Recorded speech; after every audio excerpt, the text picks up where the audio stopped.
We are now in Jinan East Century Avenue, and is going to test the extreme distance of wireless bridge product. You can see there's a lot of traffic today. A car is a source of interference. Whether the other wireless bridge could pass the test, let's wait and see. The product we're testing today is the company's new wireless bridge series of ST5080 and ST515N. They support communication distances of 2 km and 5 km in open and unobstructed environments. This is our plan. Prepare the data streaming tool in advance. Then we went east along the way. Record the streaming values every 300 meters. Now the experiment begins at 600 meters.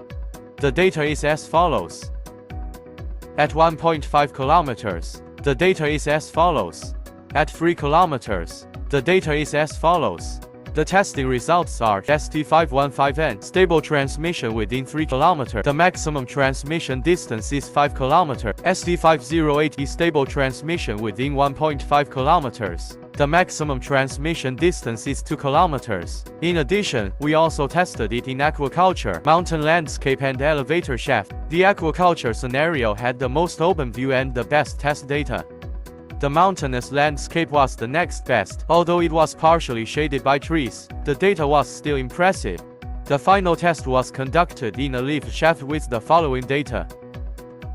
This transmission distance can meet the use of warehousing, lifts, security monitoring and other daily scenarios. More using scenarios, welcome to discuss in the comments section.